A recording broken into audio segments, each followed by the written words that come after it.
की अंगवानी की, लेकर आए, सिंहासन पर बैठा। आने का कारण पूछा दशरथ। कहने लगे विश्वामित्र, गाधी तनय मन चिंता व्यापी, बिनय हरि मरहना निशिचर पापी। अयोध्या आए, यहाँ प्रस्ताव रखा कि हम आभास हो गया है कि तुम्हारे यहाँ बेटों का जन्म हो गया है। दशरथ जी ने कहा तो उन्हें लेने आए हैं, राम को लक्ष्मण को। जो ये सुना दशरथ ने शुद्ध बुद्ध भूल गए शरीर के।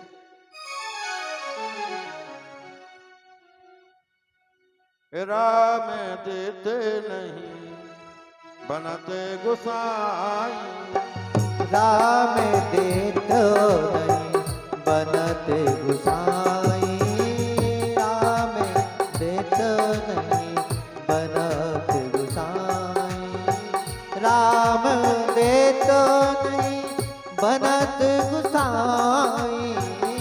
चारहु सुते मोए प्राण गिनाई, चारहु सुते मोए प्राण गिनाई, चारहु सुते मोए प्राण गिनाई। अपना प्रस्ताव रखा कि हम राम लक्ष्मण को लेने के लिए आए हैं। दशरथ जी कहने लगे, राम देत नहीं बनत गोसाई, चारहु सुत मोहे प्राण कीना। वैसे तो चारों बेटे प्राणों के समान प्यारे लगते हैं, उनमें से राम लक्ष्मण तो हमारे प्राण हैं। और कुछ मांग लीजिए। नहीं राजन, यज्ञ की रखवाली करना है और राम लक्ष्मण को ले जाकर के अपने यज्ञ सफल करेंगे। वो क्या करेंगे? दशरथ जी कहने लगे, अगर लड़ने की आवश्यकता है तो हम चलते हैं आपके साथ में। बहुत सी सेना ले चल रहे चतुरंगणी, आपकी यज्ञ की रखवाली करेंगे। वो तो सुकुमार हैं, चलते नहीं बनता है उनसे।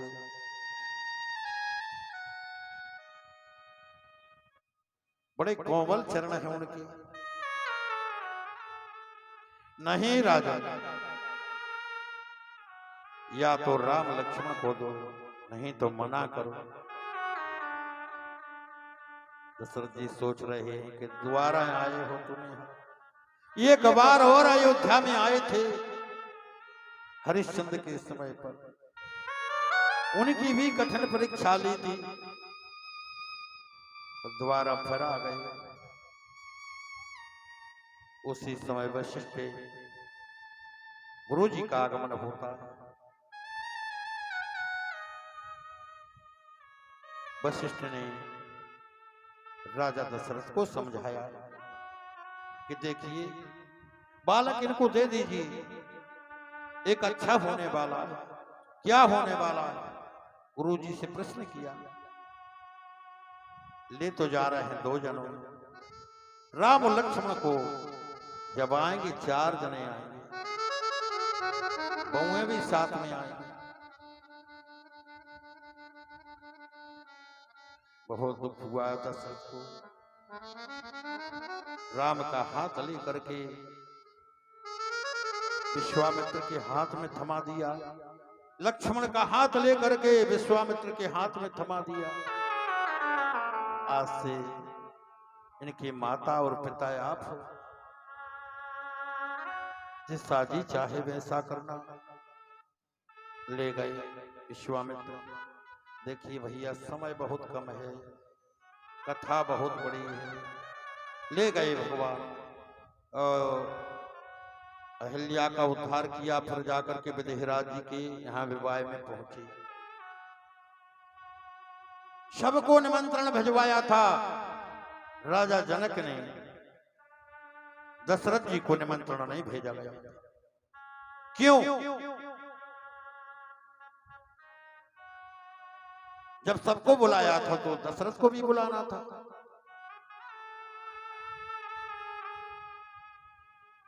एक बात है, एक बार राजा जनक आखेट खेलने गए थे। अवधपुरी की राजधानी की सरहद में थे और शेर को बाण मार रहे थे। गौ माता को लग गया, गौ वध हो गया। अपने सैनिकों को भेजा कि जाओ राजा दशरथ को बता के आना कि तुम्हारी राजधानी में राजा जनक पर ऐसा गौवध हो गया। सैनिक दौड़ते गए, राजा दशरथ के यहां पहुंचे।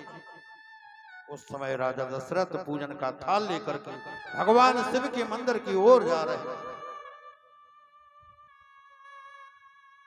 सैनिकों ने प्रणाम किया। कहां से आना हुआ? राजा जनक का सैनिक हूं। राजा, क्या बात है? राजा जनक ने आपको बुलाया। क्यों?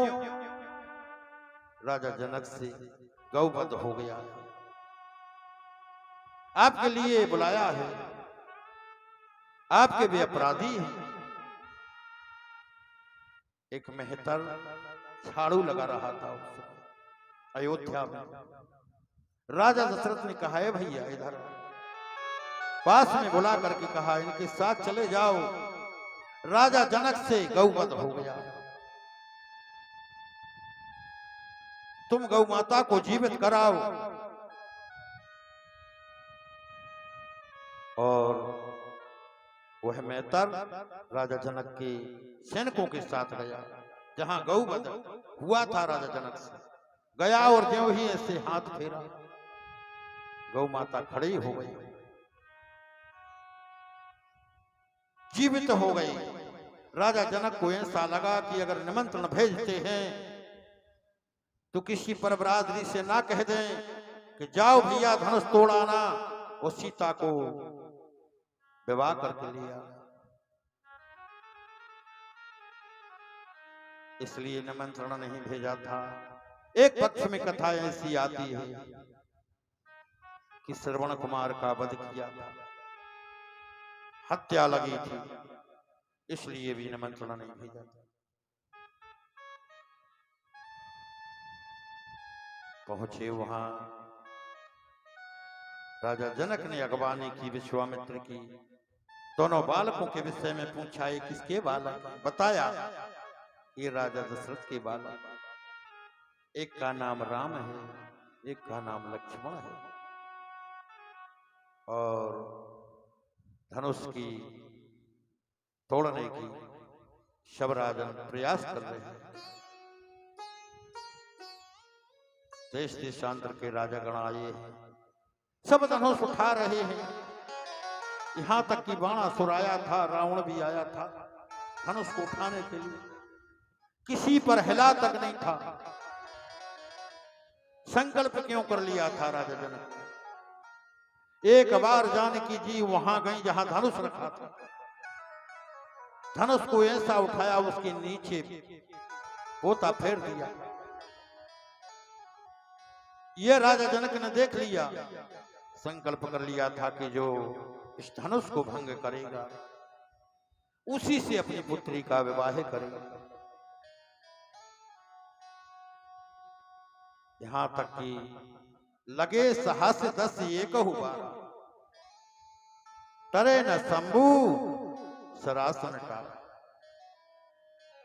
फिर विदेहराज जी दुखी होकर के और यहां आए और कटु वचन बोले, अब शब्द बोले। उसी समय लक्ष्मण जी खड़े हो गए कि रघुवंशी जहां होते हैं वहां ऐसा कोई नहीं बोल सकता है। और विश्वामित्र ने आज्ञा दी भगवान श्री राम को, जाकर के धनुष को तोड़ दिया भगवान।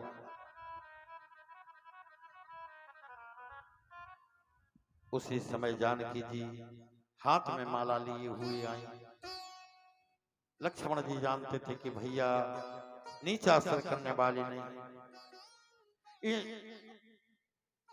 दिन रात भगवान की सेवा की है लक्ष्मण, भगवान श्री राम की। भरत जी ने भी कहा है आहा धन्य लक्ष्मण बड़ भागी, राम पधारे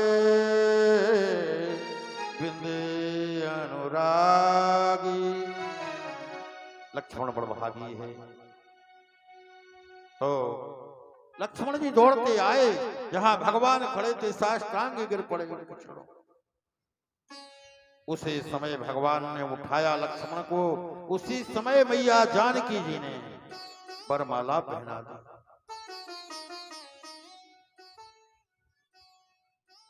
बोलो राघवेंद्र सरकार की। जय हो। भगवान श्री राम के जैसा विवाह किसी का नहीं हुआ है। जब भोजन करने को बैठे उस समय आज भी लड़का हंसता है। वही राम पद्धति चल रही है, वही वशिष्ठ पद्धति चल रही है, वैसा ही विवाह होता है। वैदिक मंत्रों से विवाह 8 प्रकार के बताए गए हैं शास्त्रों में। 8 प्रकार के विवाह होते हैं। वैदिक मंत्रों से जब विवाह होने लगा, खबर जनाई गई राजा दशरथ को। वहां से बारात आई, बहुत से लड़के आए, भरत शत्रुघ्न भी आए, दशरथ जी आए। और भोजन करने के लिए जब वो प्रभु बैठे, अनुरोध किया विदेहराज जी ने कि भोजन करिए बेटा। भगवान श्री राम कहने लगे, एक चीज मांगता हूं, बताओ क्या है? हमारी बारात में जितने कुंवारे लड़के आए, उन सब का विवाह यथा योग्य किया जाए, यही मांगते हैं। आज भी लड़का हड़सता है। भोजन करने के बाद ससुराल में जब जाता है, पहली बार दूल्हा बन गया, उपहार में कुछ न कुछ देते लड़की वाले। उसी समय यथा योग्य सबके विवाह कर दिए गए। अनब्याही हुले सी फिरे ब्याही मिजे गोने की मोने रही दाते उंगलिया दावे रे भैया।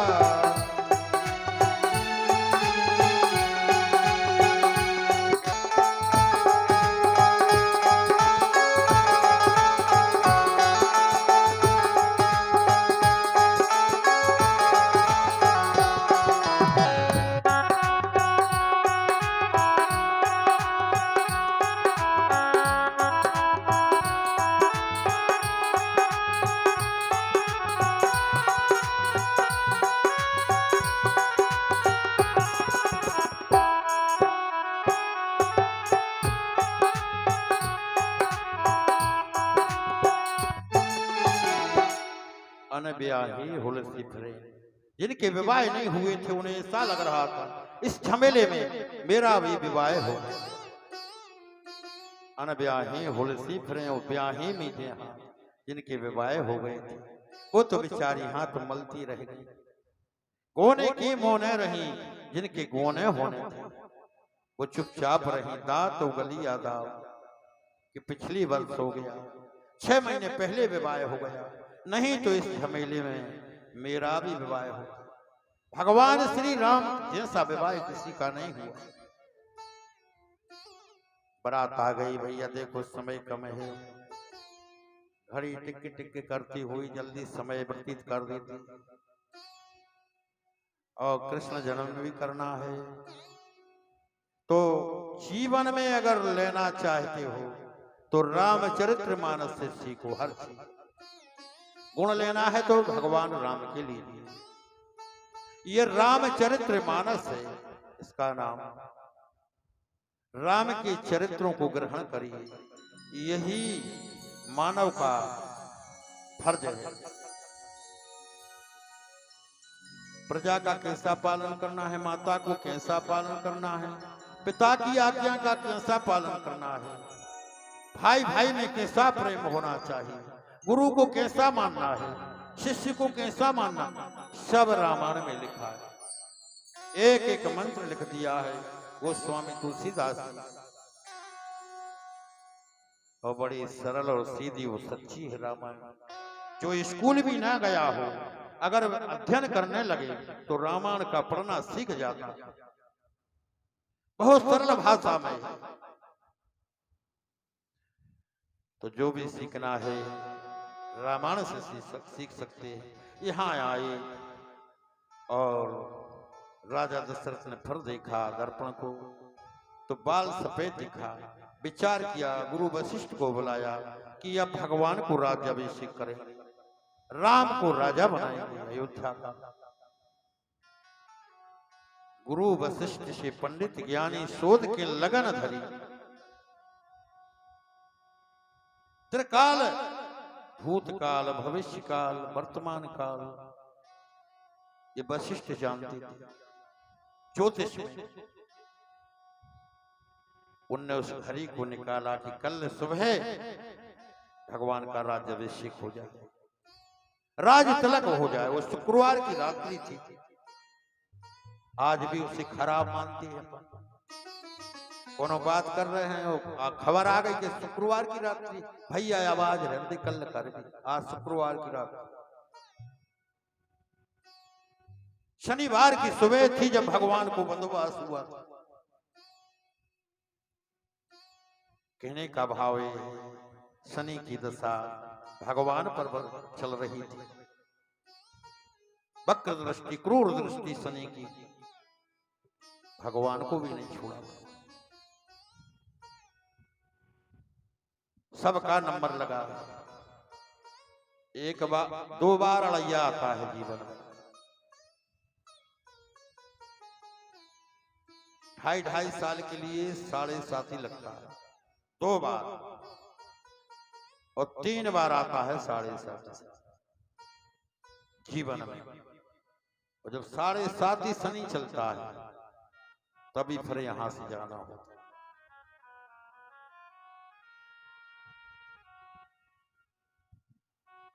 बहुत प्यारी कथाएं। जब गणेश बाबा का जन्म हुआ, मैया ने बना दिया गणेश जी को मैल के पुत्र से। सिर काट लिया भगवान शिव ने और हाथी का सिर रख दिया। उस समय सब देवता बधाई लेकर के मां भगवती पार्वती के यहाँ आए थे। शनिदेव नहीं आए थे।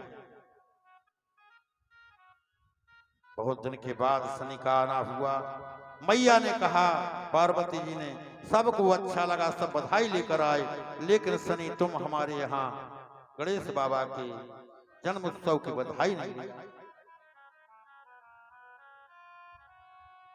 शनि कहने लगे, मैया मैं इसलिए नहीं आया था कि मेरी क्रूर दृष्टि अगर गणेश पर पड़ जाती तो कुछ भी पुत्र का हो सकता।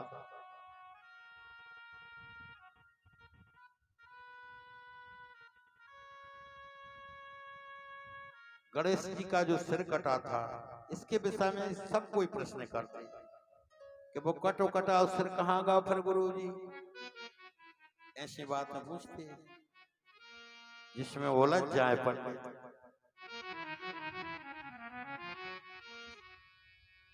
समुद्र का मंथन हुआ था, उसमें से अमृत कलश निकला था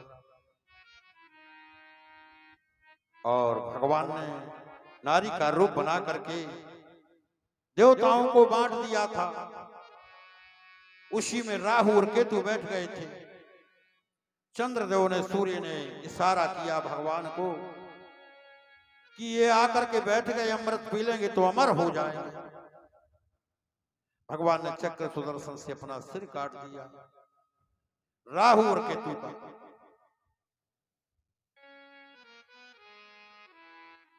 और वो अमृत का जो कलश बचा था वो चंद्रदेव को दे दिया, इसकी रखवाली तुम्हें करना।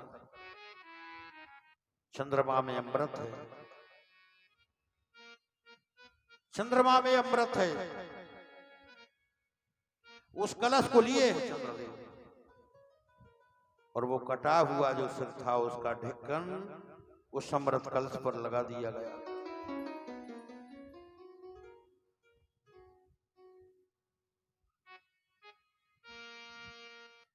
इसको लेकर के चंद्रदेव उसकी रखवाली करते।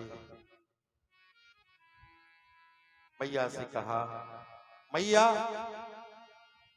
जो करवा चौथ होती है माताओं की विशेष बड़ा व्रत माना जाता है, हम इस पर आस्था नहीं रखते थे, लेकिन जब वो पढ़ा हमने तो हमें विश्वास हो गया। चंद्रदेव को, पति और पत्नी को लोहे के चलने में से क्या देखना चाहिए? चंद्रदेव को गणेश जी के दर्शन करना चाहिए। जो ऐसा करेगा तो शनिदेव ने भी कह दिया था उसके सुहाग की हमेशा रक्षा करेंगे और क्रूर दृष्टि हमारी उसके परिवार पर नहीं पड़ेगी, पति पत्नी पर नहीं पड़ सकती। पार्वती जी ने भी कह दिया था कि जो ऐसा करेगा चलने में से चंद्रदेव में गणेश जी को देखेगा, उसके सुहाग की रक्षा हम करेंगे।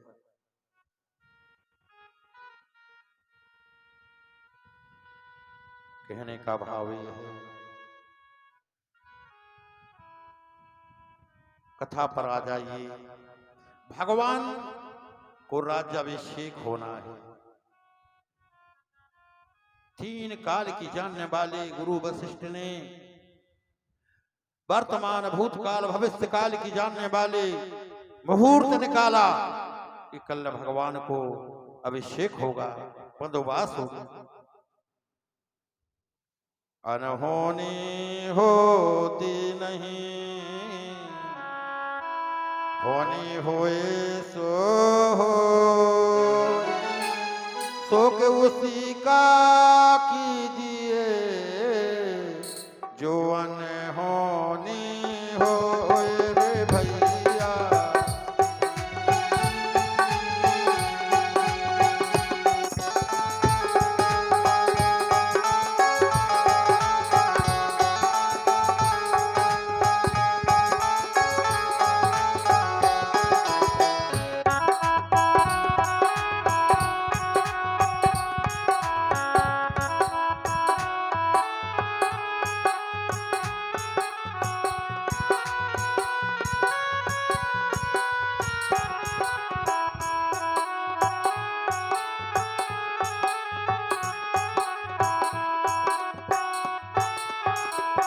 होने होकर के रहते, जो होना है वो अटल है। हाँ, इतना हो जाता है दान पुण्य करने से। अगर तुम्हें मरना है तो सिर पे हाथ पैर टूट करके वो कष्ट निकल सकता है, इतना तो हो सकता है। 2 जने हते, एक वेश्यावृत्ति करने में रुचि थी, एक मंदिर जाता था, दोनों दोस्त थे। तो उसने कहा कि आज हमारे साथ चलो वेश्यावृत्ति वाले। नहीं, हमारे मंदिर का नागा हो जाएगा भैया, हम तो मंदिर जाएंगे। दोस्त कहने लगा ठीक है। वो अपने वेश्यावृत्ति के लिए चला गया, यहाँ ये मंदिर हो गया। मंदिर में जा रहा था, एक खीले पर पैर पड़ा और यहां से आर पार हो गया, इस तरफ से उस तरफ निकल आया पैर। वो वेश्यावृत्ति करने के लिए दूसरे गांव गया था, रास्ते में उसे उपटा लगा, एक हड़ा मिल गया। घरे आओ हड़ा लेके, पता लगो ये हुक्म जो मित्र हमाओ मंदिर जात तो उसके पैर में खीला लग गया। इसने सोची कि हम देखे आए। घर पहुंचा, कहने लगा भैया हमने तो कही थी कि हमारे संग चलो, तुम माने ने, तुम मंदिर खो गए। क्या बताएं भैया, विद्वानों को बुलाया गया, उनसे फिर पूछा ऐसा क्यों हुआ? ये तो मंदिर को जा रहा, खीला क्यों लगा? हम वेश्यावृत्ति को जा रहे थे, हमें हड़ा मिल गया। विद्वानों ने बताया कि देखो जो एक खीला लगा है, आज इसकी मृत्यु थी, मरने वाला था, मंदिर को जाता है इसलिए अकेले खीले लगने से और इसकी लफ निकल गई। और इसके लिए वेश्यावृत्ति करने वाले के लिए आज राजा बनना था, राजपद का अधिकारी बनना था। अकेले खड़े में निपटा दिया भगवान। दान पुण्य काम आते हैं। पितरों ने जो किए हैं पुत्रों को मिलते हैं, और पुत्र जो करता है वो आगे की पीढ़ियों को कमाता है। पुण्य अच्छी कर्म करोगे, अच्छी संतान रहेगी, दिनचर्या अच्छी रहेगी, वो भी सीखेंगे, आगे बढ़ेंगे, पुण्य में उनका मन लगेगा। कीर्तन भजन माला देव स्थान में आने जाने में, तीर्थ आने जाने में उनका मन लगेगा। देखते रहेंगे कि भैया ऐसे हमारे दादा परदादा करते आए हैं, वैसा ही हमें करना। ठीक है, कैकेयी को पता लगा मंथरा नाम की एक दासी थी, उसने जाकर के समझा दिया और जाकर के कोप भवन में सो गई। काले वस्त्र पहने हैं, बारों को पहलाए, सारे जेवरात उतार करके रख दिए, महाकाली का भेष बना लिया है, कोप भवन में सो रही है। सवेरा जब हुआ, राजा दशरथ को मालूम पड़ा। राजा दशरथ गए और कहा कि क्या बात है। बताया कि हमने सुना है कि राम को राज्य दे रहे हैं। हाँ, हमारे जो दो वरदान आपके यहां धरोहर रखे उनको दीजिए। बताओ क्या चाहिए। धरोहर कब के रखे थे? देवासुर संग्राम में एक बार राजा दशरथ लड़ने को गए थे देवताओं की तरफ से, और वहां मूर्छित हो गए थे। लड़ते लड़ते मूर्छित हो गए, और जो उनका रथ था उसकी चखेल टूट गई। कैकेयी ने अपनी उंगली डाल करके चकेल की जगह राजा दशरथ को बचा करके ले आई थी। प्रश्न ये उठता है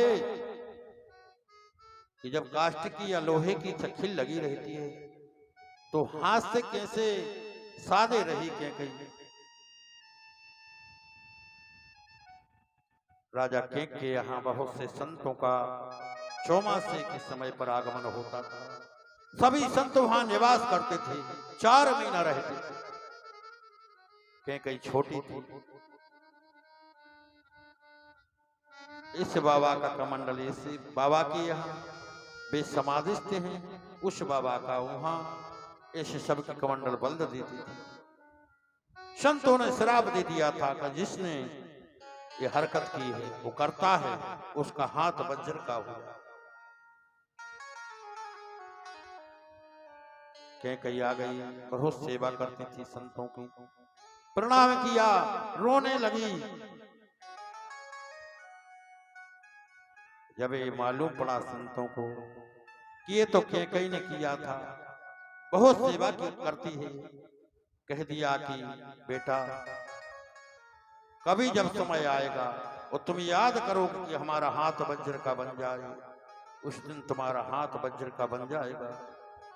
तो जिस समय चखेल टूटी थी,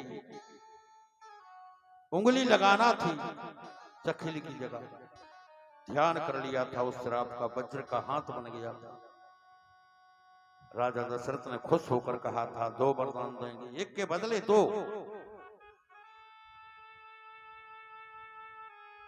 पहले वरदान में कैकेयी ने भगवान राम को वधवास मांगा और भरत को राज्याभिषेक मांगा।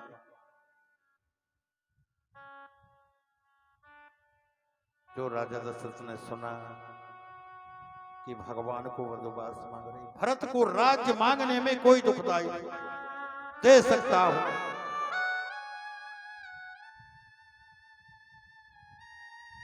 राम लखन दो मोरे आखी, सत्य कहाऊं कर शंकर साथी।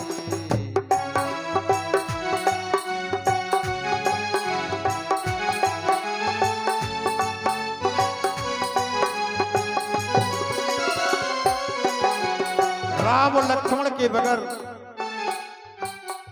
हम रह नहीं सकते। है क्या कहीं भरत को बंदोबस्त मांग लो, कोई दुखदाई नहीं है। राम को बंदोबस्त मत मांगो। कहीं ने राम की सौगंध पहले दिला दी थी कि वरदान देने से मुकर ना जाओ। कहीं ने कहा तपस भेष विशेष उदासी, ओ 14 बरस राम बंधुवासी।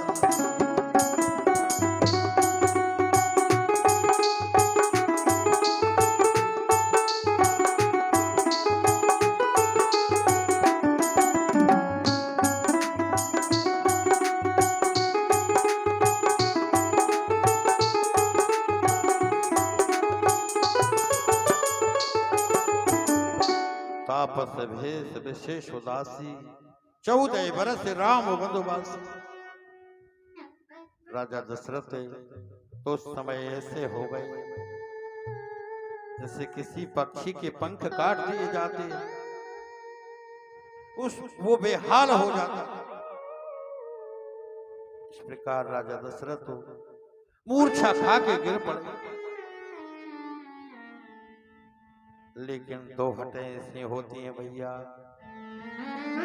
स्त्री हटो, बाल हटे, राज हटे।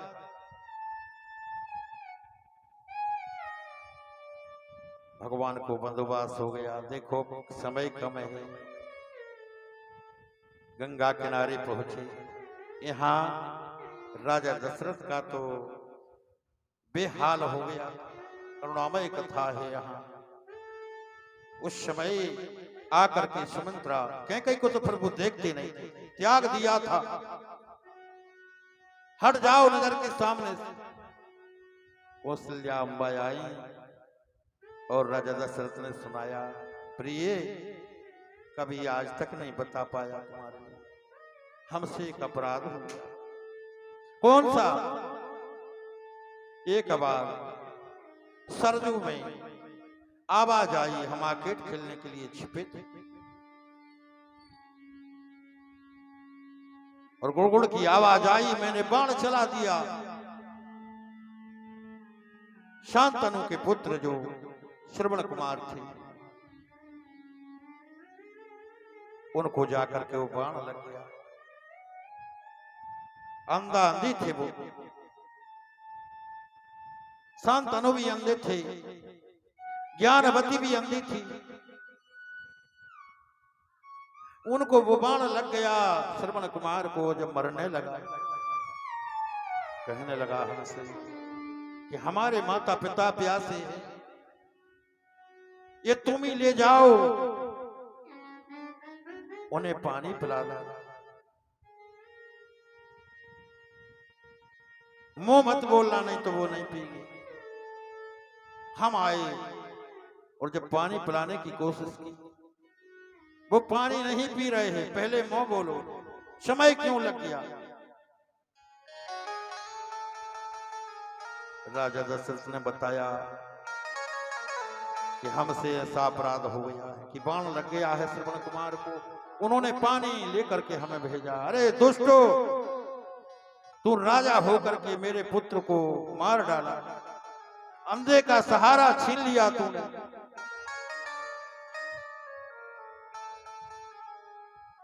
हम तुम्हें श्राप देते कि ऐसे पुत्र शोक में मेरा मरण हो रहा है, ऐसा तुम्हारा भी होगा। कौशल्या को ये कहानी राजा दशरथ सुना रहे हैं। इन दीवारों से, पर्दों से, चारों ओर से वही आवाज, इस समय आ रही है कौशल्या, उसी श्राप की याद आ रही है। और राम के बगैर हमारे प्राण नहीं रहे। भगवान को बंदोबस्त हो गया, सुमंत को भेजा था राजा दशरथ ने कि 2-4 दिन भगवान को रखना और वापस ले आना, और भगवान ना आए तो सीता जी को जरूर ले आना। हमारी ओर से निवेदन कर लेना कि राम जा रहे हैं तो चले जाने दो, बेटा तुम घर में रहो, तुम्हें देख करके राम की खबर नहीं आएगी। और अपना मन हल्का कर लेंगे। लेकिन राम ने चल दिया और गंगा किनारे पहुंचे। यहाँ केवटसी ने होरा कर रही है। देखिए ये तो त्रिलोकीनाथ हैं, समुद्र को भी लांग सकते थे। राजा बलि के यहाँ जब इनने पैर बढ़ाया था ब्रह्मलोक पहुंच गया था, ब्रह्मलोक पैर पहुंच गया था। ब्रह्मा जी ने देखा ये तो भगवान का चरण है, खुल के कमंडल में रख लिया। गंगा जी को भी ऐसी लांग सकते। नरलीला चल रही है भगवान की, और भगवान ने होरा कर रहे हैं केवट से, भैया नौका लाओ, उस पार कर दो।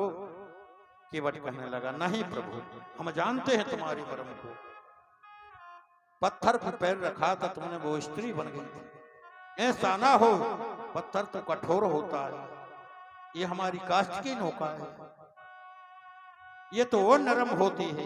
इस पर पैर रखोगे और अगर स्त्री बन जाएगी तो हमारा तो यही प्रतिपाल है प्रभु, हम कैसे अपने परिवार को पालेंगे।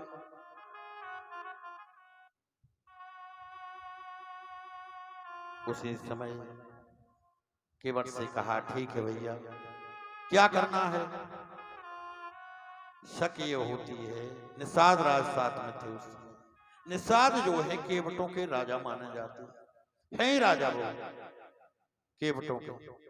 इनके इशारे पर वहां नौका बनती नहीं, गंगा जी में इतनी नौका आ सकती थी, फिर क्यों नहीं आई। अकेले केवट की नौका थी क्या, वहां दूसरे से भी बोल सकते थे, भैया हमें बैठा के उस पार कर। सिर्फ केवट की नौका थी, दूसरे की नौका नहीं थी। केवट निषाद राज के साथ एक बार आखिर खेलने गया था, शेर हावी हो गया निषाद राज पर। केवट ने बाण चला दिया, धराशायी कर दिया शेर को। केवट के निषाद राज के प्राणों को बचा लिया। निषाद राज ने कहा था कि भैया एक के बदले में 2 वरदान मांग लो।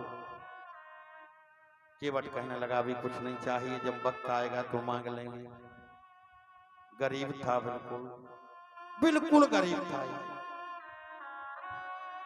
नौका भी पुरानी थी, पटी चिट्ठी गद्दी इसकी नौका में पड़ी रहती थी। आया घरे, पत्नी से सलाह की, प्रिय सुना है कि कल भगवान को आना है, गंगा पार होंगे भगवान, लेकिन अपनी नौका में क्यों बैठेंगे। सबसे बुरी नौका केवटों में हमारी। पत्नी ने कहा कि तुम्हें 2 वरदान साथ से लेना है। हाँ लेना है, इस समय मौका है। पहले वरदान में ये मांगना कि गांव में डुंडी पिटवा दो कि कल नौका के लिए केवट की रहेगी।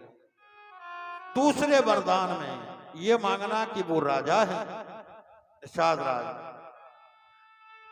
तो ये मांगना कि हमारी और भगवान की कैसी लड़ाई होती रहे, तुम बीच में नहीं बोल सकते।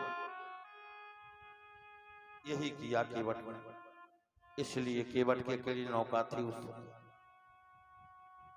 भगवान ने होरा कर रहे हैं, केवट ने चरण धोए, पानी कठबता भर ले आवा।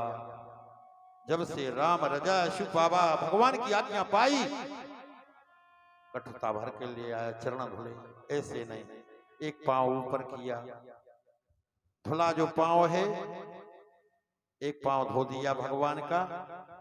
कहा प्रभु गिर जाओगे, सिर पर हाथ रखिए। केवट के सिर पर एक हाथ रखी है परमात्मा। केवट चरण धो रहा है। वो चरण धुल करके पहले तो घरे दौड़ता गया था, घर में सबको बता दिया, चलो आज भगवान आए। पूरे परिवार को लेकर के आ गया था। पितर पार प्रभुए पुनि मुदत ले गोपाल। पूरे परिवार ने चरणामृत लिया, नौका में बैठा रहा और सब हाथ जोड़े किनारे खड़े। भगवान राम और निषाद राज, मैया जानकी, लक्ष्मण जी बैठे नौका में चले जा रहे, सब निवेदन कर रहे। अरे खबर मोरी ले रही रे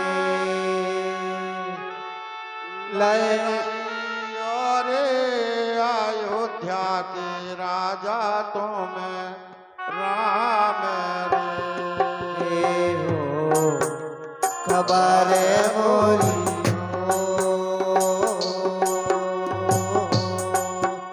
खबर। पूरा परिवार खड़ा है, हाथ जोड़े हुए भगवान से कह रहे हैं, प्रभु बड़ा ही सुंदर अवसर मिला, आपके चरण धो लिए, चरणामृत ले लिया, हमारी खबर रखना प्रभु। खबर मोरी ले रही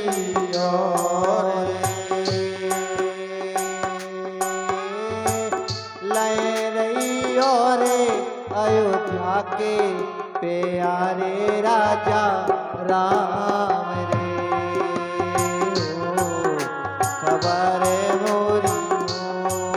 अच्छा, केवट को भी ऐसा लग रहा है, बीच गंगा जी में पहुंचा केवट नौका को लेकर के, वहीं ऐसी घुमा रहा है नौका।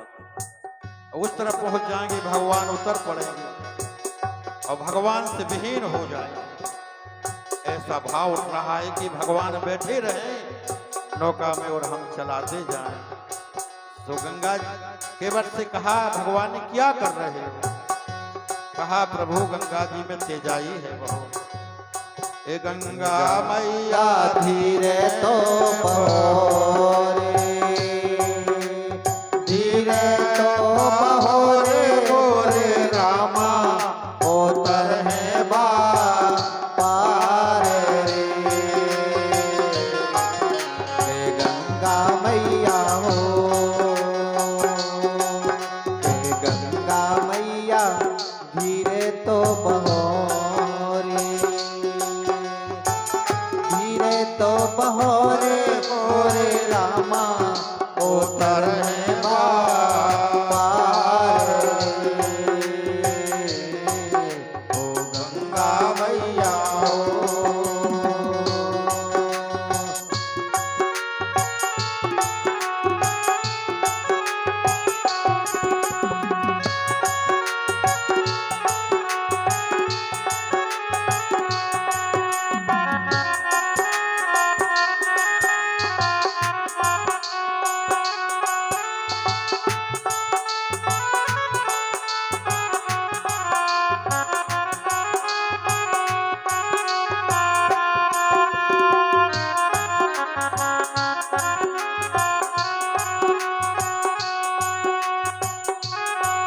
खबर मोरी ले रही रे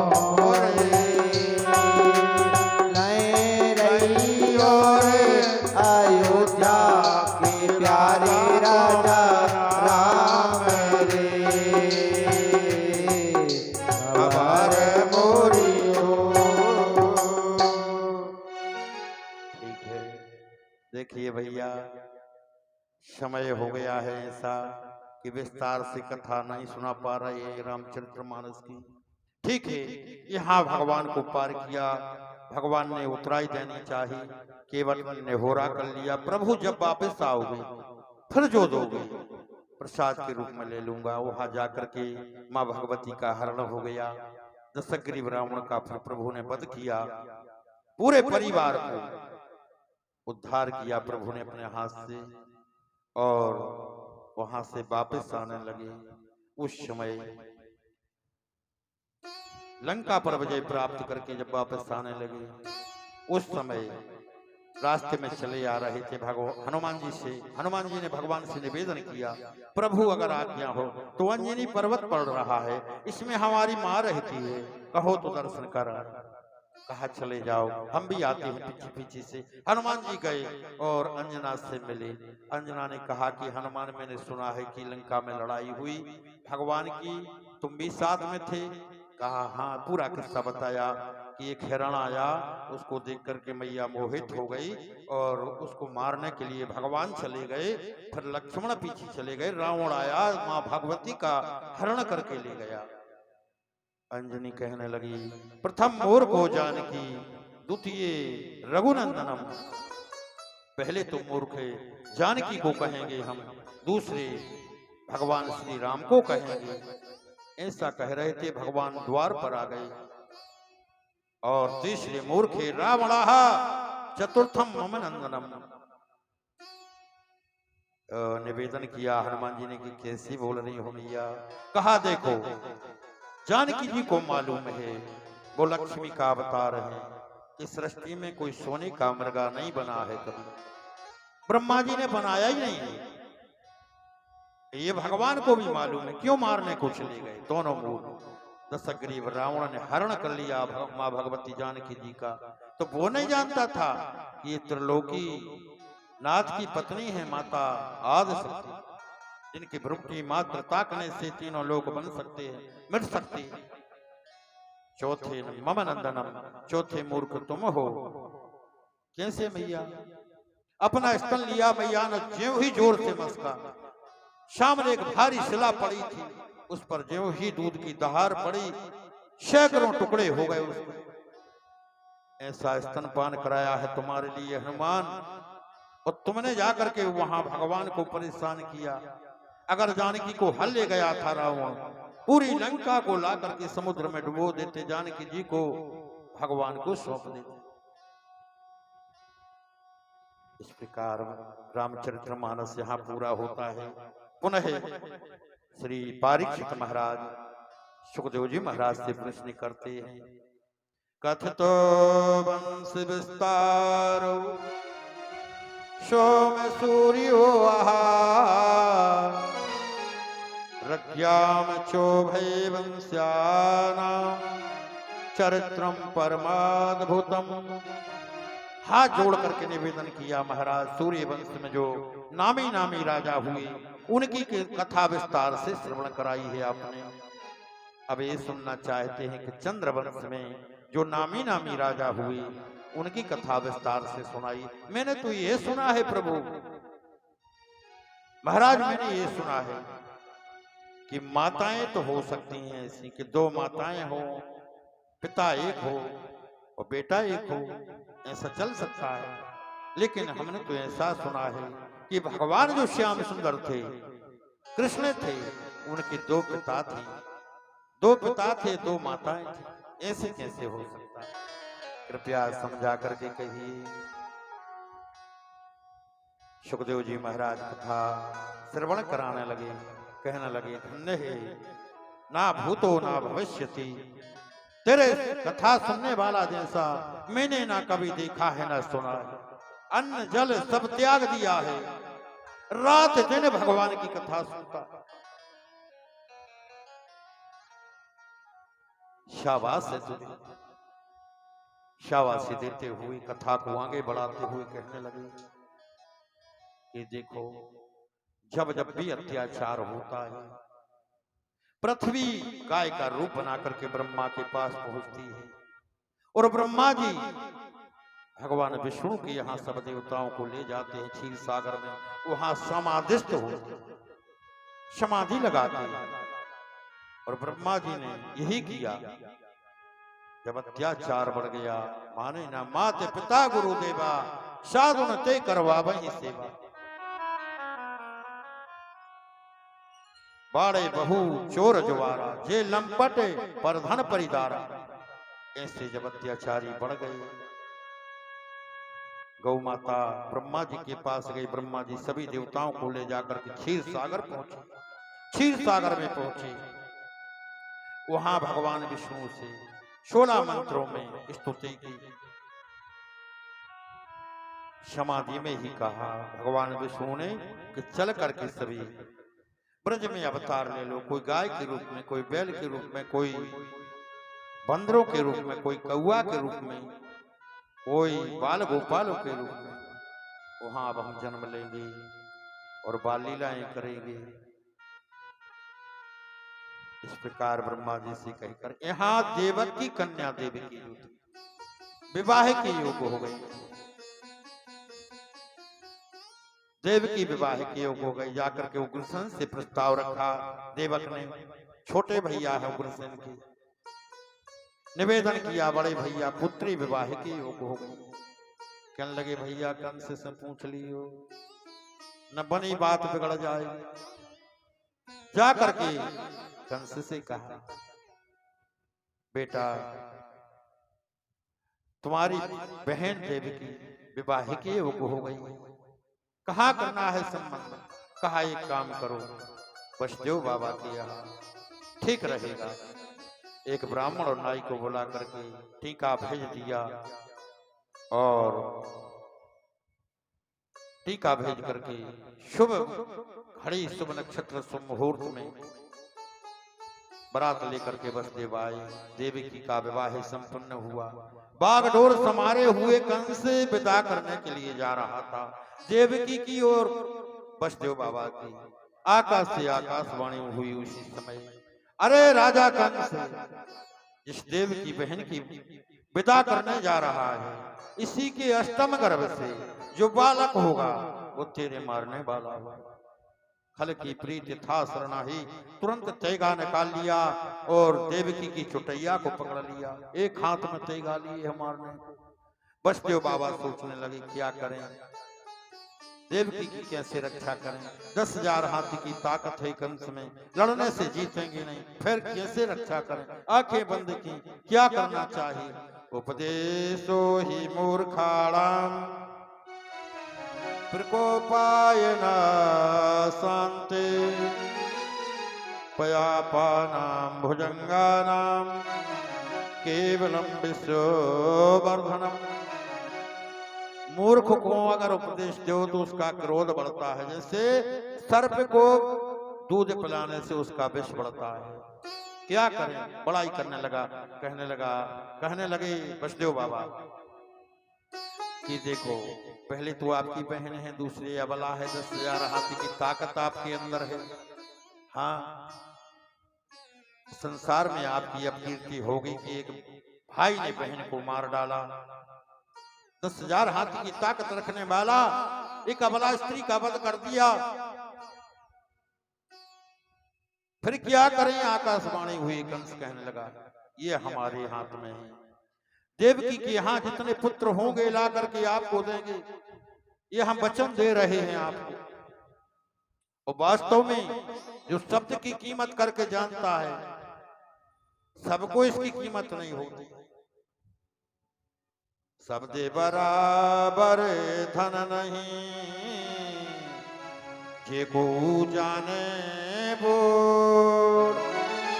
ओ हीरा तो दामो मिले, शब्द मिले नहीं मोल रे भैया।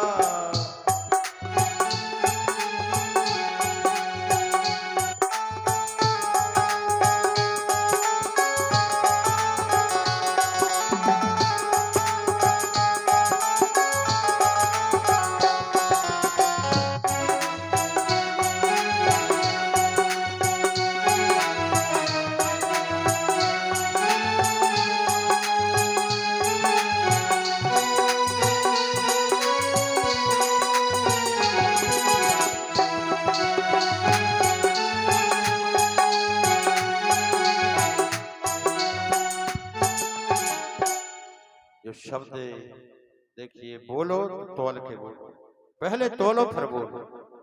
और मुंह से निकली बोली बंदूक से निकली गोली, वापस नहीं होती। पहले तोलो फिर बोलो कि अच्छी बोल रहे हैं या बुरा बोल रहे हैं, किसी को ठेस ना पहुंच जाए। वसुदेव बाबा कहने लगे ठीक है, जो देवकी के यहाँ पुत्र होगी सबको ला करके आपको दे। तुरंत छुटैया छोड़ दी, घर चला गया कंस। वसुदेव बाबा आ गए और एक एक वर्ष के उपरांत 6 बेटे हुए। पहले जब पुत्र हुआ जिसका नाम कीर्तिमान रखा गया, उसको लेकर के वसुदेव बाबा राजा कंस के यहाँ गए।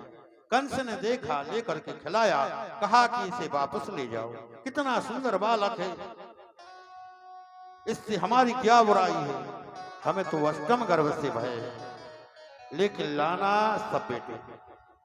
क्रमशः वसुदेव बाबा ने लिया और फिर देवकी के यहाँ पहुंचे और दे दिया देवकी को। ना हर्ष और ना दुख। क्यों नहीं हुआ? जानते थे कि कंस की बुद्धि ऐसी है, कहो अभी बुला ले वापस। इतने में नारद बाबा का आगमन होता है कंस के यहाँ और सुना। अतिथि सत्कार किया कंस ने, आने का कारण पूछा। मैंने सुना है, नारद बाबा कहने लगे कि आपने देवकी के पुत्र को वापस कर दिया है। कहा कर दिया, इससे क्या बुराई है? एक पुष्प मंगाया कमल का जिसमें 8 कली लगी थी। कंस को घुमा करके बताया कि देवताओं की गिनती जानते हो, इसमें पहली कली कौन है, 8वीं कौन है बताओ। गठा दिया। कंस ने तुरंत दूतों को भेजा, जाओ देवकी के पुत्र को वापस ले आए। और एक एक वर्ष के उपरांत 6 बेटों का वध कर दिया कंस ने। एक शिला पर ले जाकर के पछाड़ दिया। 7वें गर्भ की शोभा भगवान नारायण के कहने से शेषनाग जी महाराज पधारे देवकी के गर्भ में।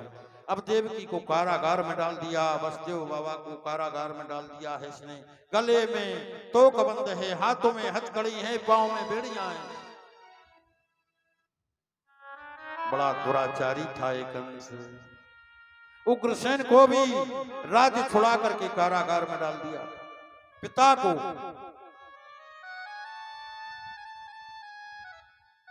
ठीक है, शेषनाग भगवान आकर के देवकी की गर्भ की शोभा बढ़ाने लगे। योग माया को भगवान ने आदेश दिया कि देवकी के गर्भ को खींच करके रोहिणी के गर्भ में रख दो। यही किया। योग माया से कहा कि तुम्हें भी अब अवतरित होना है हमारे साथ नंद रानी के यहाँ। भादों के महीने में तिथि अष्टमी दिन बुधवार, और आज भी बुधवार है। एकादशी है, सब्रते धन्यवाद है। पितृपक्ष चल रहा है, धन्यवाद है।